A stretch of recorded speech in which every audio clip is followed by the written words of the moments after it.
بيبدأ مسلسل النهاردة في مستشفى الأورام للأطفال، وبنشوف في الوقت ده يانج وهو قاعد مستني الجلسة بتاعة يونا. وفي نفس الوقت برضو الناس في الأوضة كانوا قاعدين يتكلموا على ممثلة اسمها هان كانج هي، وبيقولوا إنها راحت عليها يعني والشغلانة ما بقتش لايقة عليها. بس الكلام ده بيبقى من ورا يونا كده علشان لو سمعتهم بيتكلموا عليها وحش كده هتبلعهم كلهم. بس لسوء الحظ بقى إنها بتبقى واقفة وراهم وبتسمع كل حاجة، فبتقرر إنها تخاصمهم كلهم ومش هترد على أي حد.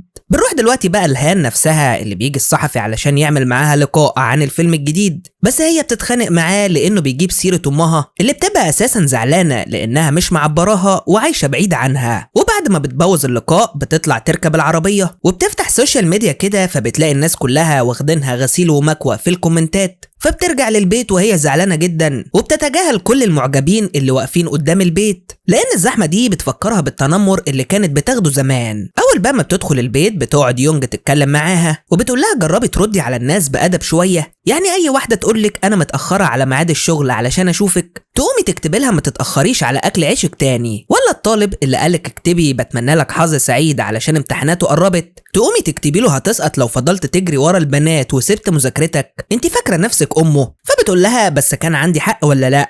عموما انا قايمه امشي علشان عندي مقابله مع مخرج في مسلسل جديد. وهي طالعه بقى بتلاقي هدايا كتير جدا ورسائل من المعجبين، فبتفتكر اللي حصل زمان وبتقول لهم الرسائل خزنوها في المكتب والهدايا رجعوها لاصحابها. في الوقت ده بيبقى يانج قاعد يقنع بنته علشان تدخل العمليات وبيوعدها انه هيحقق لها اي امنيه لو سمعت الكلام، فبتقول له خلاص ماشي، وبتقوم وهي خايفه جدا علشان تدخل وبتفضل تعيط وقتها وتقول له انا مش عاوز اقعد هنا تاني وعاوز اروح بيتنا. هو بيبقى زعلان عليها جدا وبيفضل يعيط هو كمان من ورا الازاز. على العموم بعد ما بترجع للاوضه بتلاقي عمها يون جاي يزورها وبيقول لها كمان ان جدتها بتسلم عليها، فبتقول له ماشي ماشي، المهم انا فكرت في الامنيه خلاص، عاوز اكتب جواب لهان كانج وترد عليا، شرط اساسي انها ترد. فبياخد ابوها الجواب وبيطلع يقراه بره هو واخوه اللي بيقول له بقى انت فاكر ان نجمه كوريا الاولى هترد على الجواب بتاعكم؟ فبيقول له اه طبعا دي كانت زميلتي في ثانوي يا عم، انت مش عارف حاجه اسكت. وبعدين الموضوع مش صعب. على العموم بنرجع بقى لهان اللي بتسمع المخرج وهو قاعد يتكلم عليها وحش مع الكاتب،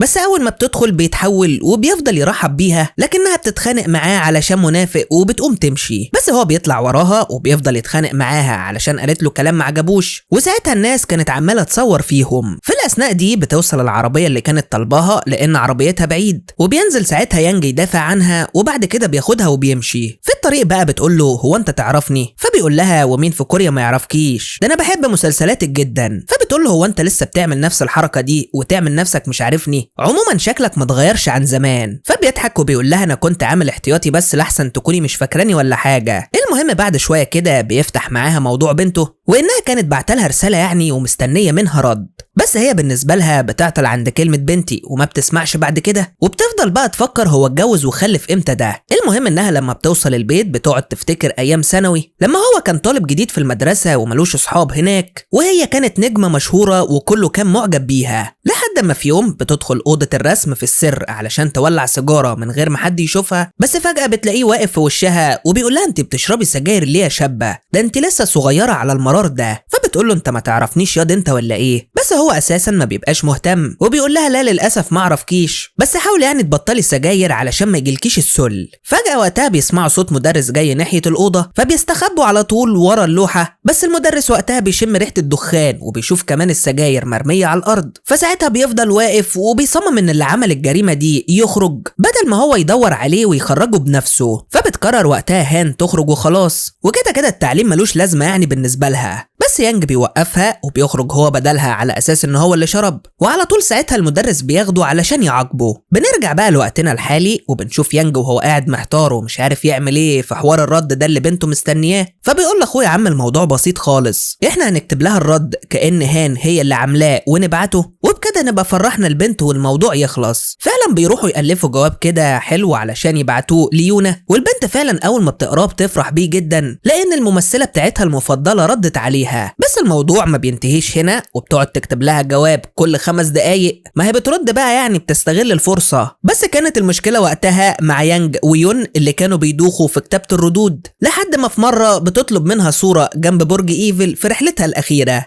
فبيقول له يون بس الفوتوشوب ده بقى لعبتي، وبيقعد يعمل صورة ملهاش حل حرفيا، وبعد كده بيسيبه وبيجري. فبيروح يانج يقول لبنته ان كفايه جوابات لحد كده يا بنتي، الفنانة مشهورة ومش هتعرف ترد على كل الرسائل دي. لكن ساعتها بتزعل البنت جدا وبتفضل تعيط لان حتى امها ما كانتش بترد على رسائلها. يانج بقى بعد كده كان فاكر ان خلاص الموضوع اتستر وخلص على كده، بس اللي ما يعرفوش ان زميلي يونا عنده قناة يوتيوب بينزل عليها فيديوهات، وفي الوقت ده بيبقى منتشر اخبار وحشة كتير عن هان علشان يعني متكبرة وما بتقراش حتى رسائل المعجبين. فبتطلب يونا من زميلها انها تنزل فيديو عنده على القناة بتدافع فيه عن هان، وبتطلع كمان الجواب بتاعها علشان تثبت للناس ان الفنانة طيبة وبترد اهو عادي، واللي عاوز يتأكد بنفسه ويشوف الرسالة يجي المستشفى. خلال يوم واحد بتكون كل الاخبار متغيرة والصحافة بتحكي عن قد ايه هان انسانة وبتساعد طفلة من محاربين السرطان. اول بقى ما بيعرف يانج اللي بيحصل ده قلبه بيقع في رجله، بس اخوه بيقول له يا عم ما تقلقش السيطرة تحت الامور، وبعدين هي طول دعاية ايجابية وببلاش كمان، ده احنا المفروض ناخد منها فلوس. عامة بقى الموضوع ده لما بيوصل لهان بتتفاجئ جدا لان اساسا عمرها ما قرت رسالة اصلا، فبتاخد بعضها وبتروح المستشفى علشان تفهم الحوار ده جه ازاي. واثناء بقى ما هي واقفة في الانتظار بتجمع ان يونا دي تبقى بنت يانج. المهم بياخدها يانج بعيد عن الأوضة علشان يعتذر لها، وبيفهمها انه اضطر يعمل كده ويرد بدلها، بس عمل كده بحسن نية لما لقى بنته بتحبها جدا والأمل بيرجع لها على ايديها. فبتقول له خلاص عادي ما حصلش حاجة كبيرة يعني، ايه رأيك لو نكدب كدبة بيضة؟ المهم تاني يوم بتكون رايحة للمستشفى وبتعمل مفاجأة ليونا اللي أول ما بتشوفها بتفضل تعيط من الفرحة، وبتقضي هان اليوم في المستشفى مع المعجبين، والأول مرة في حياتها بتعاملهم كويس وبتتصور معاهم كمان، وبتقعد تمضلهم على اللي هم عاوزينه. وبعد ما الدنيا بتهدى شوية بتلم الأطفال وبتقعد تحكي لهم قصة، وكمان لما بتخلص وقبل ما تمشي بتطلب منها يونا إنها تزورها مرة في بيتها. أول بقى ما الأخبار الحلوة دي بتنتشر وإن هان إنسانة طيبة واتبرعت كمان ب100 مليون لمستشفى الأطفال، بيتضايق سون جدا وبيقعد يدور على الصور اللي خدها امبارح لما كانت واقفة مع يانج علشان ينزلها، ويقول يعني إنهم متفقين وكل ده فيلم أصلا، بس بيفتكر إن يون قفشه في الجنينة وخد منه كارت الكاميرا. على العموم تاني يوم بيروح يانج يلبس الحتة اللي على الحبل علشان يروح مع يونا وصديقها دونج لبيت هان، وفعلا أول ما بيوصلوا هناك بيلاقوها قاعدة في انتظارهم، بس يانج وقتها بيلاحظ إنها بتعامله برسمية جديدة كأنها يعني أول مرة تشوفه، فبيستغرب وبيقول لها أنتي بتعملي كده ليه؟ فبتقول له مش معنى إننا كنا عيال عبط يبقى دول زينا، الأطفال أذكياء جدا خلي بالك الأيام دي وممكن يكتشفوا الموضوع بسهولة، فياريت تخلي بالك علشان ما نتفضحش الله يسترك.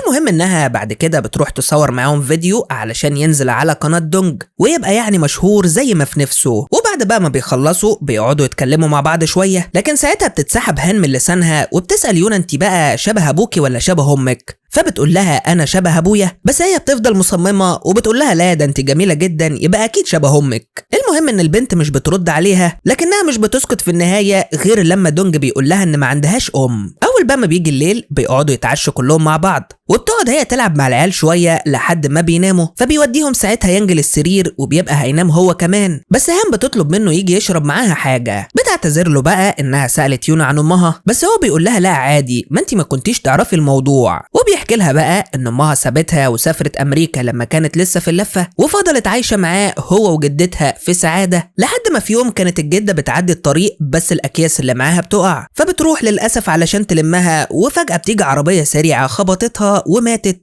ومن ساعتها بقى وهو وبنته ما عندهمش ام. في نفس الوقت ده بيبقى سون الاصفر ده بيألف اي موضوع مثير للجدل بعد ما عرف ان هان ويانج كانوا زمايل في المدرسه زمان، فبيكتب مقال كده انها اكيد اشتريته بفلوسها علشان يتاجر بمرض بنته المسكينه وتظهر هي بصوره الملاك. المهم تاني يوم الصبح بيصحى يانج يعمل لهم الفطار علشان يفطروا ويمشوا، ففي الوقت ده بتصحى هان على الريحه، بس قبل ما تخرج بتكتشف انها منكوشه، فبترجع تعدل شكلها علشان تبان في صوره حلوه قدامهم، وهي ساعتها ما بتبقاش واخده بالها ان مدير اعمالها عمال يرن عليها من امبارح. المهم انهم بيفطروا وبعد كده بيستعدوا علشان يرجعوا كلهم للمستشفى، وهان ساعتها كانت هتروح معاهم هي كمان، وبرضه ما بتاخدش بالها من التليفون غير وهم على البوابه، واللي اول ما بترد عليه بيسالها هو انت فين؟ فبتقول له انا في طريقي للخارج اهو. لكنه بيزعق معاها وبيقول لها يبقى اكيد مع ابو يونا، ارجعي للبيت بسرعه وما تظهريش قدام الصحافه لان في جريده صفراء منزله مقال مش ولا بد عليكي. بس وقت الكلام ده فات خلاص لان يانج فتح البوابه ولقى قدامه عدد كبير من الصحفيين وكلهم ساعتها بيسالوه هي فعلا اشتريتك بفلوسها ولا انتوا مرتبطين. فبيتضايق جدا وبيقول لهم على فكره انا محامي، انا مش همنع اي حد منكم ينشر اي حاجه، بس اوعدكم ان هقاضيكم كلكم واحبسكم. وبيشد بنته بعدها علشان يمشوا، بس فجاه بتبدا تعيط وبتسال هان اذا كانت هي اللي كانت بترد عليها فعلا ولا لا.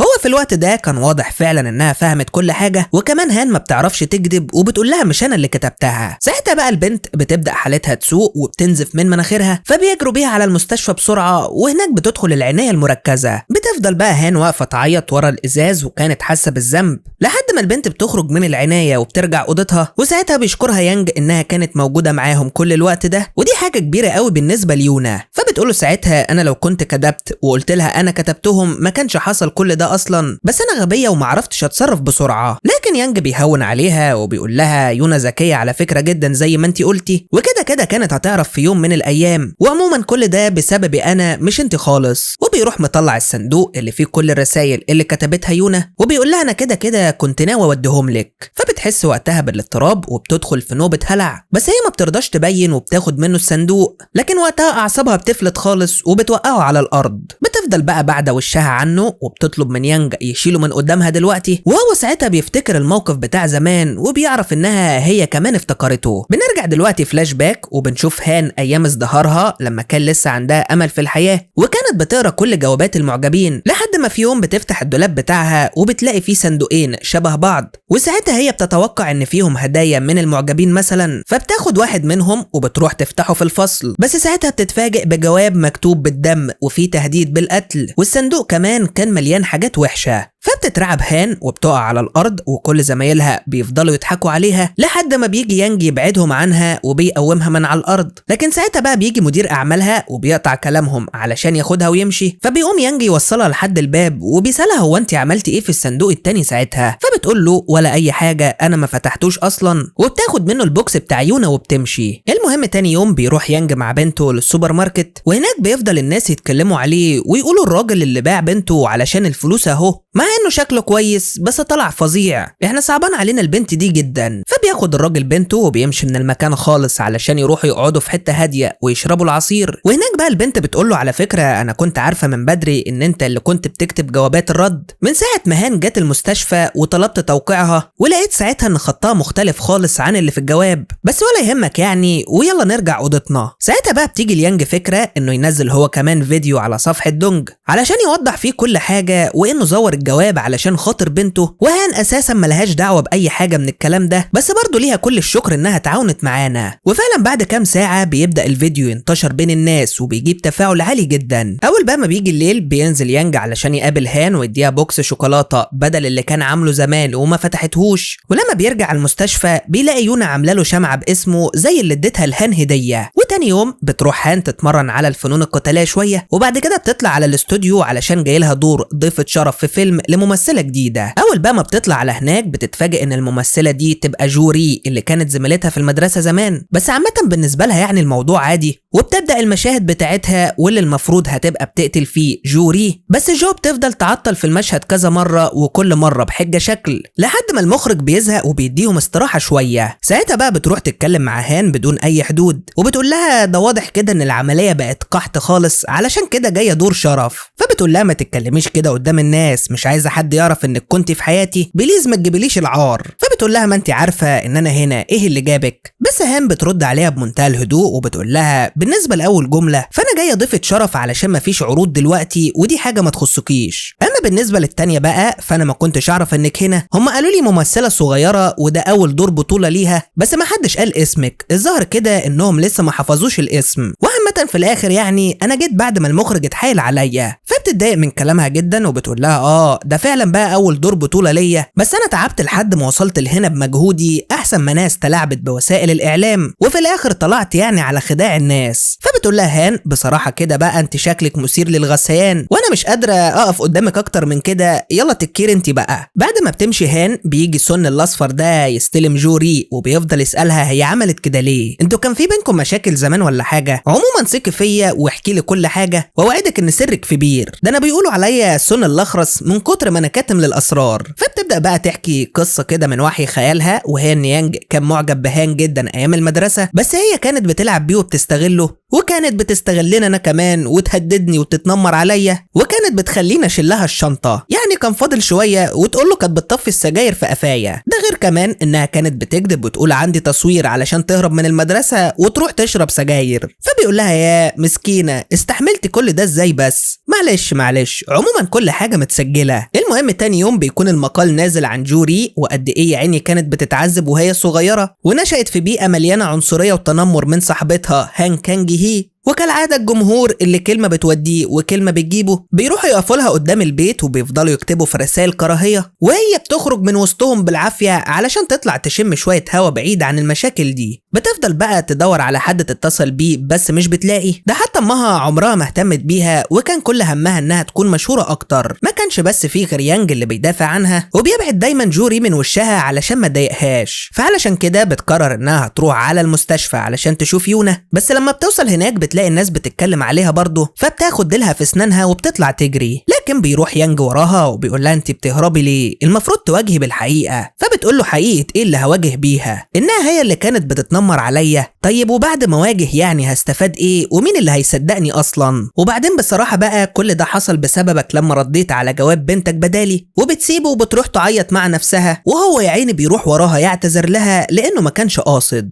المهم يعني بعد ما الامور بتهدى كده بياخدها علشان تقعد عنده في البيت وتبعد عن الناس الهمج اللي قدام بيتها دول شوية. بيعرفها بقى ان البيت كده كده فاضي لانه قاعد مع يونا في المستشفى، وكمان هتلاقي في التلاجة كل اللي تحتاجه. تاني يوم بقى الصبح بيروح لها باكل كده وشوية حاجات تانية، ولما بيروح علشان يدخلهم الأوضة بتقوله لا ما تتعبش نفسك انا هدخلهم، مش كفاية انك شايل الاكياس طول الطريق يا راجل. بس هو بيبقى هرشها وبيقول لها مخبية ايه؟ انطقي على طول، ولعتي في البيت. وبيطلع يجري على الأوضة اللي كانت نايمة فيها وبيلاقيها ساعتها عبارة عن زريبة، فبيقوم طاردها من البيت. بعد شويه كده بتيجي بونج تشدهم الاتنين من قفاهم وبتقوله انت كنت ناوي على ايه يالا لما خدتها لبيتك؟ فبتقول لها هان انا اللي رحت له وقلت له انه ما عنديش مكان اروحه. فبتتعصب جدا وبتقول لها ليه يعني؟ ما كان ممكن تيجي عندي. لكن بتقول لها هان مش انت قايله ان حماتك قاعده عندك وانت نفسك مش عايزه تروحي، عايزه تقعدين انا معاها ليه؟ فبيحاول ساعتها يانج يلم الموضوع وبيقول لها ما تقلقيش الشقه فاضيه لاني بشتغل سواق بالليل وطول النهار ببقى مع بنتي في المستشفى، واول ما الامور تهدى شويه هبقى ارجع هان لبيتها بنفسي. بس برضو الناس في المستشفى ما بيسكتوش وبيفضلوا يقولوا هو مش بيجي لبنته ليه الايام دي؟ يكونش هيتجوز ويرميها زي امها ما عملت زمان، والله البنت دي مسكينه. يوم بقى كان قاعد معاهم في الاوضه وبيقول لهم انتوا بتتفرجوا على مسلسلات كتير ولا ايه؟ الراجل بيتعب جدا ومن حقه يرتاح. ولما بيرجع الاطفال من بره بيسالهم على يونا لانها المفروض بتلعب معاهم، لكنهم بيقولوا له لا دي لسه طالعه من شويه. فبيقوم بسرعه علشان يدور عليها، بس في النهايه لما بيفقد الامل يعني بيتصل بيانج وبيبلغه ان يونا مش لاقيينها. فبيجري بسرعه على هناك وبيفضلوا يلفوا عليها المستشفى كلها، بس للاسف برضه في النهايه مش بيلاقوها لحد ما بيفتكر حاجه مهمه جدا وبيطلع يجري على السطح وفعلا بيلاقيها واقفه هناك. فبيزعق لها لانها طلعت لوحدها وده خطر جدا. ساعتها بتفضل تعيط وبتقول له ما انت كمان طلعت قبل كده. لكن عامه يعني بتاخدهم هان وبينزلوا تحت،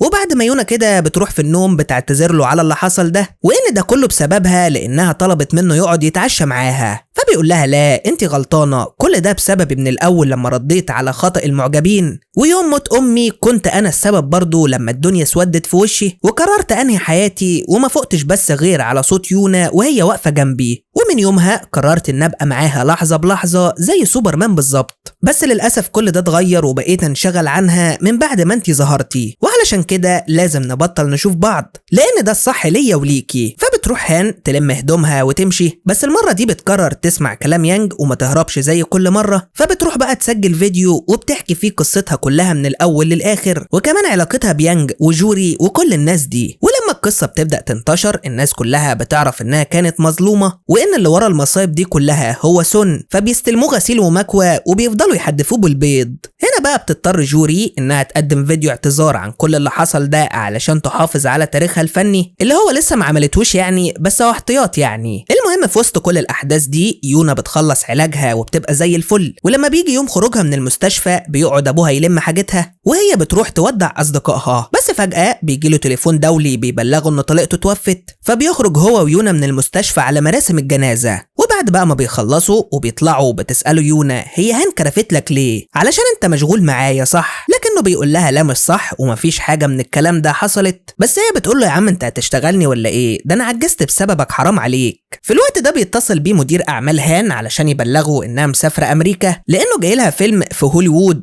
فبيطلع يجري على هناك بسرعة بس مش بيلحقها وبيلاقي الطيارة طلعت خلاص. هي بقى لما بتوصل هناك بتروح تسجل برنامج الاول، لكن لما بتخلص وبترجع للبيت بتلاقيه مليان دباديب هدايا من المعجبين، بس بتتفاجئ ساعتها ان كل دبدوب متسجل فيه رسالة وكلهم بصوت يانج، فبتقعد تسمعهم كلهم لأول مرة في حياتها، وبعد كده بتقعد تكتب جواب لكل واحد قابلته على مر الرحلة دي وبتطلب منهم يبعتوا لها جوابات اكتر وهترد عليهم كلهم. وبعد ما بتخلص تصوير فيلمها بترجع لكوريا مرة تانية وبتعمل هناك لقاء عن الفيلم، لكن ساعتها فجأة بتلاقي يانج ويونا واقفين ورا الكاميرا وبيشجعوها، وساعتها بتفرح جدا بوجودهم وبتنسى انها في تصوير اصلا. وبعد ما بتخلص بتنزل مع يانج اللي بيعترف لها وقتها بحبه وبيقرروا انهم هيكملوا حياتهم مع بعض. ولحد هنا بيخلص المسلسل على كده. يا رب يكون الملخص عجبكم، ولو وصلتوا لحد النهاية ما تنسوش تعملوا لنا لايك للفيديو وتعملوا لنا كومنت جميل زيكم وتكتبوا لنا رأيكم فيه. سلام.